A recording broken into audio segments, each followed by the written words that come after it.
Bismillahirrahmanirrahim. Assalamu alaikum students. Today we are going to start lecture number 29 Biology FSC part 1. Our discussion topic from chapter 5 that is AIDS.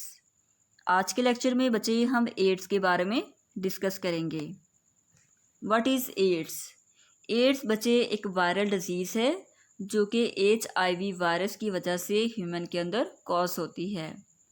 जैसे ही बच्चे HIV virus जो है वो human body के अंदर जाता है तो उनकी बॉडी के अंदर जाके इन्फेक्शन कॉज करता है.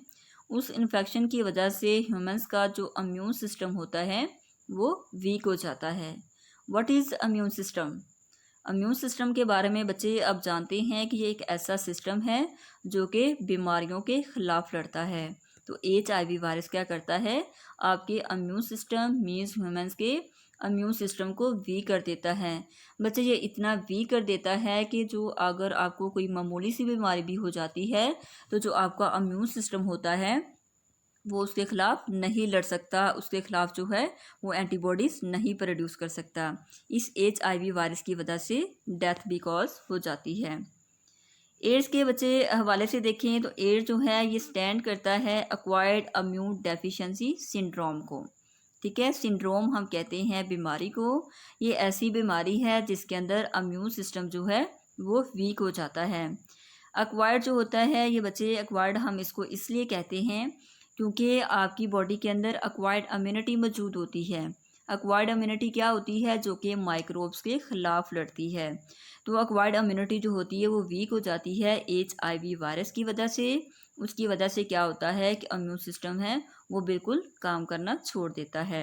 उस सिंड्रोम को हम क्या बोलते हैं, एड्स बोलते हैं. क्लियर? अगर बच्चे हम इसकी डिस्कवरी के हवाले से बात करें तो एड्स को जो है वो डिस्कवर किया गया था 1980s में. फिजिशियन डॉक्टर ने 1980s के अंदर यंग मेल्स में जो है वो एड्स को डिस्कवर किया था. ये बच्चे यंग मेल्स कौन से थे? ये यंग मेल्स वो थे या यंग पेशेंट वो थे जो कि होमोसेक्सुअल थे.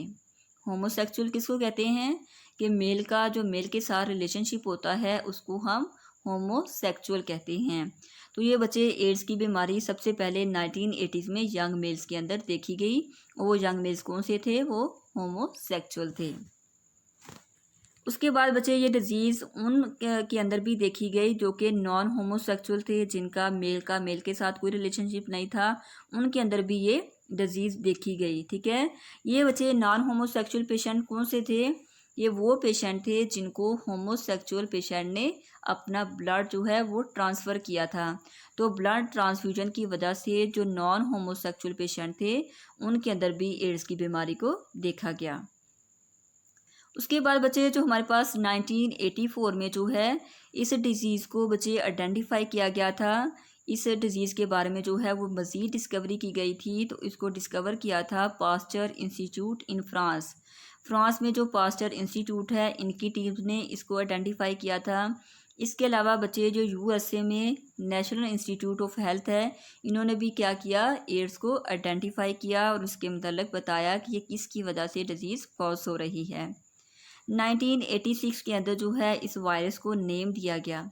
वो वायरस जिसने एड्स को कॉज किया था ह्यूमंस के अंदर, उस वायरस को 1986 के अंदर नाम दिया गया human immuno deficiency virus. HIV virus जो है वो नाम दिया गया. क्लियर? सिम्टम्स के हवाले से बच्चे बात करें तो जो हमारे पास एड्स के पेशेंट हैं इनके अंदर कौन सी सिम्टम्स पाई जाती हैं, हम किससे अंदाज़ा लगा सकते हैं कि इनको जो है वो एड्स हो चुका है या इनके अंदर HIV वायरस एंटर हो चुका है. तो बच्चे सिम्टम्स हमारे पास क्या हैं, सीवियर निमोनिया. ठीक है, सीवियर निमोनिया हो जाता है, फीवर हो जाता है और इवन के सर्दी लगना शुरू हो जाती हैं, ये सिम्टम्स में आते हैं. इसके अलावा रेयर वेस्कुलर कैंसर, खून की नालियों का बच्चे सिकुड़ जाना, उनके अंदर जो है कैंसर कॉज हो जाता है HIV वायरस की वजह से. सडन वेट लॉस, ठीक है, आपका वज़न कम होना शुरू हो जाता है. फोर्थली बच्चे general loss of immune system, कि इम्यून सिस्टम है वो लॉस होना शुरू हो जाता है कि वो इतना बच्चे लॉस हो चुका होता है कि अगर आपको कोई मामूली सी बीमारी भी हो जाती है, इवन के कफिंग या अगर छोटा सा फीवर भी हो जाता है तो तभी वो आपका इम्यून सिस्टम जो है वो काम करना छोड़ देता है जब HIV वायरस बॉडी के अंदर एंटर हो चुका होता है. क्लियर? उसके बाद बच्चे हम life cycle of HIV virus के हवाले से बात करें कि HIV वायरस जब बॉडी के अंदर चला जाता है कि वो जाके कैसे इन्फेक्शन कॉज करता है। तो हम देखते हैं कि HIV वायरस जो है वो कैसे इन्फेक्ट करता है। इसके बच्चे हमारे पास डिफरेंट स्टेप्स हैं। सबसे पहले है अटैचमेंट। आप लोगों को याद होगा कि आप लोगों ने लिटिक साइकिल को डिस्कस किया था। तो लिटिक साइकिल के अंदर भी जो वायरस था, जैसे ही वो अटैक करता था तो उसके बच्चे डिफरेंट स्टेप थे जिसकी वजह से वो बॉडी के अंदर बैक्टीरियल बॉडी के अंदर एंटर हो रहा था। तो ये जो HIV वायरस है इसके भी डिफरेंट स्टेप्स हैं, जो जबकि ये जब ह्यूमन बॉडी के अंदर अटैक करेगा तो HIV वायरस क्या करेगा, सबसे पहले अटैचमेंट करेगा। आप लोगों को याद होगा कि आप लोगों ने प्रीवियस लेक्चर में HIV वायरस का स्ट्रक्चर देखा था। उसके अंदर स्पाइक मौजूद थे जो कि ग्लाइकोप्रोटीन से बने हुए थे। उन स्पाइक की वजह से क्या करता है कि HIV वायरस अटैचमेंट करता है किसके साथ, होस्ट के साथ। यहाँ बच्चे होस्ट कौन होगा, ह्यूमन होगा, क्योंकि ये कौन सा हम वायरस डिस्कस कर रहे हैं जो कि ह्यूमन के अंदर एड्स को कॉज करता है। तो ये क्या करेगा कि अटैचमेंट करेगा अपने होस्ट ह्यूमन के साथ। सेकेंडली बच्चे ये पेनिट्रेशन करेगा। पेनिट्रेशन मीन कि अपना ये जो RNA है ये होस्ट की बॉडी के अंदर एंटर कर देगा, ठीक है। थर्ड, इसके अंदर रेप्लिकेशन स्टार्ट होगी कि जैसे ही जो वायरस है ये बॉडी के अंदर एंटर हो जाएगा तो बॉडी के अंदर एंटर होने के बाद ये अपनी रेप्लिकेशन स्टार्ट कर देगा, अपने आप को मल्टीप्लाई करेगा। ये बच्चे इतना मल्टीप्लाई कर लेगा कि अपना नंबर इंक्रीज़ कर लेगा।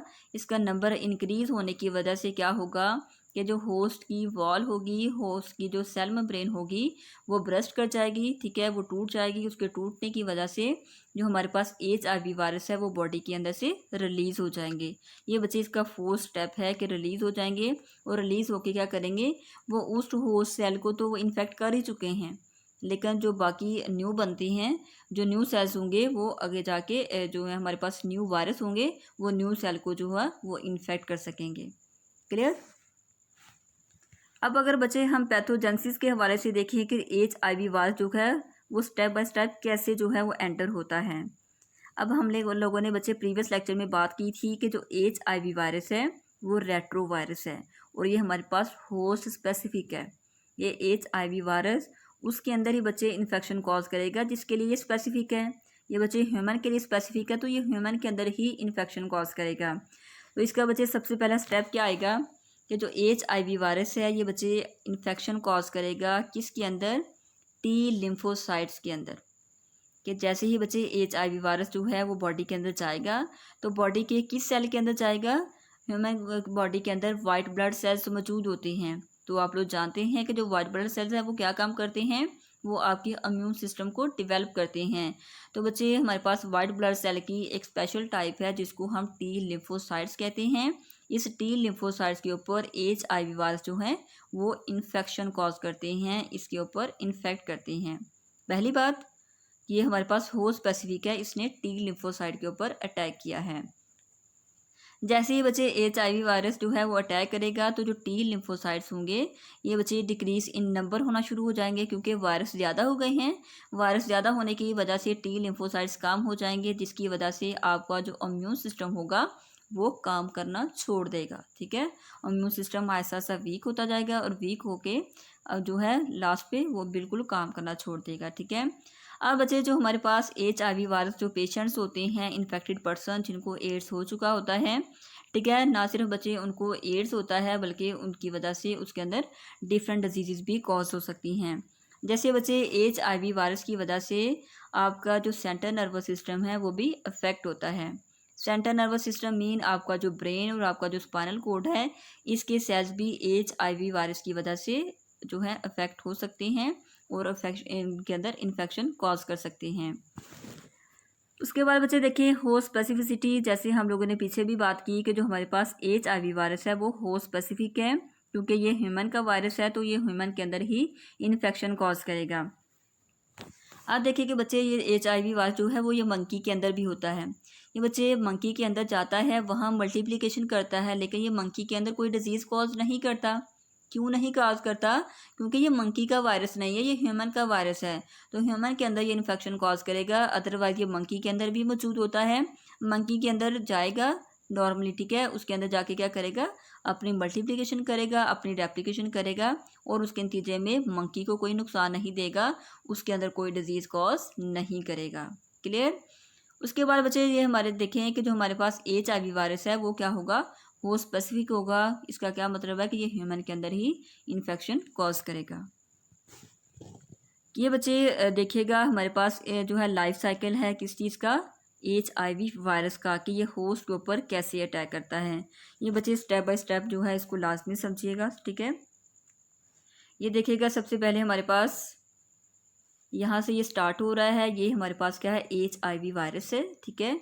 और ये हमारे पास क्या है, वाइट ब्लड सेल है, और वाइट ब्लड सेल की कौन सी टाइप है, T लिम्फोसाइट्स है, जिसके ऊपर HIV वायरस क्या करता है, इन्फेक्शन कॉज करता है। क्लियर।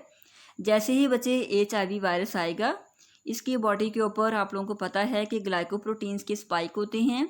उस स्पाइक की वजह से क्या करेगा कि यहाँ ये अटैचमेंट करेगा, ये होस्ट की सेल मेम्ब्रेन है, ठीक है। होस्ट कौन है यहाँ, ह्यूमन है, ठीक है।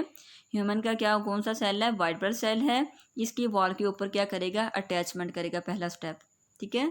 जैसे ही बच्चे ये अटैचमेंट करेगा, सेकंड ये पेनिट्रेशन करेगा। पेनिट्रेशन मीन कि ये अपना जो जेनेटिक मटीरियल होगा ये किसके अंदर कर देगा, इंसर्ट, जो है होस्ट के साइटोप्लाज्म के अंदर, ठीक है। अब देखिए कि बच्चे इसकी अपनी तो बायोसिंथेटिक मशीन है नहीं है, तो इसने क्या करना है कि होस्ट की जो है वो बायोसिंथेटिक मशीन को यूज़ करेगा। अब देखिए कि बच्चे जो हमारे पास HIV वायरस है ये क्या होता है, RNA वायरस होता है। इनका जो जेनेटिक मटीरियल होता है वो किस फॉर्म में होता है, RNA की फॉर्म में होता है, ठीक है। यहाँ से बच्चे देखिएगा कि जैसे ही ये इसने अटैचमेंट की है, पेनिट्रेशन की है, तो इसका जो RNA है वो कहाँ आ गया है, साइटोप्लाज्म के होस्ट के जो है, होस्ट के जो साइटोप्लाज्म है उसके अंदर आ गया है, ठीक है। यहाँ लिखा हुआ है कि वायरल RNA, ये हमारे पास क्या है, वायरस का जो RNA है वो अंदर आ जाएगा। अब देखिए कि बच्चे इसके पास होता है जो है ट्रांसक्रिप्टेज, रिवर्स ट्रांसक्रिप्टेज एंजाइम होता है, जो कि क्या करता है, सिंगल स्ट्रैंडेड RNA को डबल स्ट्रैंडेड DNA के अंदर कन्वर्ट कर देता है, ठीक है। ये क्या कि सबसे पहला स्टेप यहाँ क्या होगा कि जो वायरल RNA होगा वो सबसे पहले अपना टेम्पलेट स्ट्रैंड बनाएगा DNA का, किसकी वजह से, रिवर्स ट्रांसक्रिप्टेज की वजह से। फिर यही बच्चे जो सिंगल स्ट्रैंडेड DNA होगा, ठीक है, जो कि RNA से बना है, उस DNA के अंदर क्या होगा, फिर रिवर्स ट्रांसक्रिप्टेज क्या करेगा, उसको डबल स्ट्रैंडेड के अंदर चेंज कर देगा। यहाँ बच्चे आप देख सकते हैं कि सिंगल स्ट्रैंडेड RNA किस में कन्वर्ट हो चुका है, डबल स्ट्रैंडेड DNA में कन्वर्ट हो चुका है। क्लियर। यहाँ आप लोगों को समझ आ गई होगी रिवर्स ट्रांसक्रिप्टेज की, ठीक है। इस प्रोसेस को हम क्या बोलेंगे, रिवर्स ट्रांसक्रिप्शन बोलेंगे। उसके बाद बच्चे हमारे पास क्या होगा कि जैसे ही हमारे पास डबल जो है स्ट्रैंडेड DNA बन जाएगा, ये अब कहाँ चले जाएगा, ये होस्ट के न्यूक्लियस के अंदर चला जाएगा। ये होस्ट का क्या है, न्यूक्लियस है, ठीक है। और ये हमारे पास होस्ट का DNA है, ठीक है, क्योंकि होस्ट के DNA भी मौजूद होता है ह्यूमन के अंदर, तो ये इसकी बॉडी के अंदर चला जाएगा, ठीक है। और ये कैसे चला जाएगा, एक एंजाइम यहाँ आएगा जिसको हम कहते हैं इंटीग्रेज। उस इंटीग्रेज एंजाइम की वजह से ये DNA एंटर हो जाएगा न्यूक्लियस के अंदर। अब ये बच्चे न्यूक्लियस में आ चुका है, वायरस का DNA न्यूक्लियस में आ चुका है। अब ये जो हमारे पास वायरस का जो DNA होगा, ये होस्ट के DNA के साथ क्या करेगा, इंटीग्रेशन करेगा, इसके साथ मिलेगा, और इसके मिलने की वजह से क्या बन जाएगा, प्रो वायरस बन जाएगा, ठीक है। जैसे हम लोगों ने कल डिस्कस किया था कि जो हमारे पास वायरस का और जो हमारे पास होस्ट का DNA होगा, ये आपस में पैचअप कर लेंगे और ये करके क्या करेंगे, इंटीग्रेशन करके प्रो वायरस बना देंगे, ठीक है। जैसे जैसे बच्चे ये सेल डिवाइड करता जाएगा, वैसे वैसे जो है वायरस का DNA भी डिवाइड करता जाएगा। अब ये जो बच्चे हमारे पास स्टेप बन चुका है, ठीक है, ये आप लोगों को जो थिन सा नज़र आ रहा है, ये हमारे पास होस्ट का DNA है, और ये थोड़ा जो आपको थिक सा नज़र आ रहा है, ये क्या है, ये हमारे पास वायरस का DNA है, ठीक है। जैसे जैसे हमारे पास ये न्यूक्लियस डिवाइड करेगा, वैसे वैसे इसके अंदर जो वायरस का DNA है वो भी डिवाइड होता जाएगा। इसके बाद बच्चे प्रो वायरस के बाद यहाँ ट्रांसक्रिप्शन स्टार्ट होगी, ठीक है। अब ट्रांसक्रिप्शन हमारे पास क्या थी कि DNA से क्या बनेगा, RNA, ठीक है, मैसेंजर RNA बनेगा। तो यहाँ हमारे पास क्या था, DNA था, किसका मिक्सचर था, होस्ट का और वायरस का। इसके अंदर ट्रांसक्रिप्शन हुई और ट्रांसक्रिप्शन से क्या बन गया, मैसेंजर RNA बन गया, ठीक है। दोबारा से मैसेंजर RNA यहाँ बनेगा। उसके बाद ये मैसेंजर RNA क्या करेगा कि ये न्यूक्लियस को छोड़ के कहाँ आ जाएगा, साइटोप्लाज्म के अंदर आ जाएगा। अब इस मैसेंजर RNA के अंदर क्या होगी, ट्रांसलेशन होगी। ये बच्चे यहाँ बहुत ज़्यादा मैसेंजर RNA होगी, यहाँ सिर्फ एक शो किया गया है सिर्फ आपको समझाने के लिए, अदरवाइज बहुत ज़्यादा यहाँ मैसेंजर आरएनए होंगे, ठीक है। क्योंकि यहाँ रेप्लिकेशन हो रही है वायरस की, तो वायरस यहाँ अपने आप को रेप्लिकेट करेगा और बहुत ज़्यादा अपनी कॉपीज़ बनाएगा। तो ये हमारे पास मैसेंजर आरएनए बाहर आ जाएगा। इस मैसेंजर आरएनए में से कुछ होंगे हमारे पास जो कि जीनोमिक जो आरएनए होंगे, ठीक है, जो कि वायरस की आरएनए होगा, और कुछ हमारे पास मैसेंजर आरएनए होंगे जो कि ट्रांसलेशन से क्या बनाएंगे, वायरस की प्रोटीन बनाएंगे, ठीक है। वायरस के अंदर प्रोटीन भी मौजूद होती है, तो ये वायरस की प्रोटीन बनाएंगे। वायरस की प्रोटीन और जो वायरस का आरएनए है ये बच्चे आपस में मिलेंगे और दोबारा से क्या बना देंगे, एक्चुअली ये क्या करेंगे, दोबारा से मिलके ये अपने जो इंटीग्रेशन करके ये जो हमारे पास होस्ट की वॉल होगी, एक साइड पे तो वो वहाँ अटैक कर रहा था पीछे, एक साइड पे यहाँ क्या कर रहा है, यहाँ ये अपने आप को इंटीग्रेट कर रहा है, ठीक है। जैसे बच्चे वायरस का आरएनए और जो वायरस प्रोटीन होगी ये दोनों आपस में मिलेंगी तो ये पूरा अपना कौन सा स्ट्रक्चर बना लेंगे, HIV वायरस का पूरा स्ट्रक्चर बना लेंगे।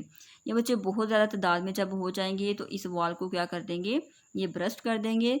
जैसे ही बच्चे इसको ब्रस्ट कर जाएंगे तो ये वॉल क्या करेगी, टूट जाएगी, और टूटने से क्या होंगे, जितने भी HIV वायरस यहाँ बनेंगे वो सारे जो है होस्ट के सेल से बाहर आ जाएंगे, ठीक है। अब बच्चे ये होस्ट सेल इन्फेक्ट हो चुका है, ठीक है, ये नकारा हो चुका है। अब ये जो हमारे पास न्यू HIV वायरस होंगे ये दोबारा नए सेल को जाके इन्फेक्शन, इनके अंदर इन्फेक्शन कॉज करना शुरू हो जाएंगे। इस तरह जो आपका पूरा इम्यून सिस्टम होगा वो क्या करेगा, खराब हो जाएगा। क्लियर। उसके बाद बच्चे ट्रांसमिशन के हवाले से बात करें तो जो HIV वायरस है वो कैसे ट्रांसमिट होता है। ये बच्चे ट्रांसमिट होता है सेक्सुअल कंटेक्ट से, ठीक है। जैसे हम लोगों ने स्टार्टिंग में बात की, जो होमोसेक्सुअल थे उनके अंदर जो है वो एड्स को ज़्यादा देखा गया, तो सेक्सुअल कंटेक्ट से जो है वो ट्रांसमिट होता है। इसके अलावा बच्चे जो ब्लड हम ट्रांसफ़र कर रहे होते हैं एक दूसरे को, ठीक है, उसकी वजह से HIV वायरस जो है वो ट्रांसफ़र हो सकता है। और हम इन्फेक्टेड अपरेटस, ऐसा अपरेटस जो कि HIV वायरस पेशेंट्स के लिए यूज़ किया जाता है, अगर हम उसका दोबारा से यूज़ करते हैं तो अब HIV वायरस जो है वो एक इंसान से दूसरे इंसान में इजीली जो है वो पास हो सकता है। इसके अलावा ब्रेस्ट फीडिंग, अब एक मदर है, ठीक है, उसको HIV वायरस है लेकिन उसका जो बेबी है उसको HIV वायरस नहीं है। जैसे ही बच्चे वो अपने जो है बेबी को फीड करवाएगी तो उसकी फीडिंग की वजह से HIV वायरस उस बेबी के अंदर भी चला जाएगा और वहाँ जाके भी वो क्या करेगा, इन्फेक्शन कॉज करेगा। फोर्थ बच्चे इसके अंदर हेल्थ केयर वर्कर्स, ऐसे वर्कर्स जो कि HIV वायरस को टैकल कर रहे थे, वो पेशेंट जिनको HIV वायरस जिनकी बॉडी के अंदर एंटर हो चुका था, मीन जिनको एड्स हो चुका था, उनको जो वर्कर्स टैकल कर रहे थे उनकी टैकलिंग की वजह से क्या करते हैं कि वो प्रॉपर ट्रीटमेंट नहीं कर पाते। प्रॉपर ट्रीटमेंट ना करने की वजह से क्या होता है कि HIV वायरस जो है वो ईजिली ट्रांसमिट हो जाता है एक पर्सन से दूसरे पर्सन में। प्रिवेंशन, कि हम जो है HIV वायरस से कैसे प्रिवेंशन हासिल कर सकते हैं, कैसे हम एड्स से बच सकते हैं। तो सबसे पहले बच्चे अभी जो हम डिस्कस करके आए हैं उसी को जो है हम रिवर्स कर लेते हैं। जो हमारे पास direct contact means sexual contact है उससे रोकना चाहिए, ठीक है। वो पेशेंट जिनको HIV वायरस है उनसे दूर रहना चाहिए, उनसे डायरेक्ट कंटैक्ट नहीं रखना चाहिए, ठीक है। सेकेंडली बच्चे इसके अंदर है कि हमें वो इंजेक्शन या वो सिरिंजेस जो है वो यूज़ नहीं करने चाहिए जो कि एक पेशेंट को यूज़ की जाती हैं, ठीक है। हर पेशेंट के लिए नई सिरिंज होनी चाहिए, ठीक है। तो नई सिरिंज होगी तो इससे HIV वायरस जो है उसको प्रिवेंट किया जा सकता है, ठीक है। इसके अलावा बच्चे जो हमारे पास जो भी अपरेटस यूज़ किया जा रहा है, बेशक वो HIV वायरस के पेशेंट के लिए किया जा रहा है या नॉर्मल पेशेंट के लिए भी किया जा रहा है, तो वो जो अपरेटस है वो बिल्कुल साफ़ सुथरा होना चाहिए। जितना ज़्यादा वो साफ़ सुथरा होगा उतनी ही ज़्यादा क्या होगी कि जो है हम HIV वायरस से बच सकते हैं, एड्स से बच सकते हैं। ये डिफरेंट जो है हमारे पास प्रिकॉशंस हैं जिनको हम मद्देनज़र रखते हुए ये जो है एड्स से बच सकते हैं, ठीक है। सेक्सुअल कंटैक्ट नहीं होना चाहिए, ठीक है। और हमें HIV वायरस जो पेशेंट्स हैं उनसे दूर रहना चाहिए, ठीक है। और जो जब हम लोगों ने डॉक्टर के पास जाना है तो हमें देखना चाहिए कि जो सिरिंज है वो आपके लिए नई इस्तेमाल की जाए, ठीक है। और जितना अपरेटस है वो भी साफ़ सुथरा होना चाहिए। वैक्सीनेशन, अब देखिए कि HIV वायरस के ख़िलाफ़ बच्चे एक वैक्सीनेशन जो है वो तैयार की गई थी, ठीक है। और किसने तैयार की थी, साउथ अफ्रीका में 2001 में जो है वो तैयार की गई थी। इस वैक्सीन का नाम क्या था, AZT। इसका क्या मतलब है, अजीडोथाइमिडीन। ये बच्चे ऐसी वैक्सीन है जो कि HIV वायरस के ख़िलाफ़ जो है वो तैयार की गई थी। इसको बच्चे एक्सपेरिमेंटली जो है वो सप्लाई किया गया था, किसको, ह्यूमंस को, और ह्यूमंस के अंदर जो है साउथ अफ्रीका में जो है ह्यूमंस के अंदर एक्सपेरिमेंटली जो है इस वैक्सीन का इस्तेमाल किया गया था। लेकिन बच्चे ये ज़्यादा एप्लीकेबल नहीं हुई। क्यों एप्लीकेबल नहीं हुई? क्योंकि जो HIV वायरस है उसका स्ट्रक्चर बच्चे वेरिएबल है। उसके अंदर जो स्पाइक होते हैं वो कभी चेंज होते रहते हैं। उनकी केमिकल कंपोजिशन चेंज होने की वजह से ये जो वैक्सीन है जो ये एप्लीकेबल नहीं रही। ठीक है, हर HIV वायरस के ऊपर जो है ये वैक्सीनेशन अप्लाई नहीं की जा सकती। सबसे पहले जो है वैक्सीन इन्होंने साउथ अफ्रीका ने 2001 में इसके ऊपर ह्यूमन्स के ऊपर जो है सप्लाई की, जिसकी वजह से जो HIV वायरस है उसके ऊपर कंट्रोल हो गया था। लेकिन ये हर एक के लिए एप्लीकेबल नहीं हुई। क्लियर? ये था बच्चे आज का आपका लेक्चर। होप सो आपको समझ आ गया होगा। ये बच्चे life cycle of HIV virus है, इसको बहुत अच्छे से याद कीजिएगा। आपकी असाइनमेंट ये है कि आपकी बुक के ऊपर जो HIV वायरस का लाइफ साइकिल बना हुआ है उसको आपने ड्रा करना है और अच्छे से याद भी करना है। ओके बच्चों, अल्लाह हाफिज़। Thank you so much.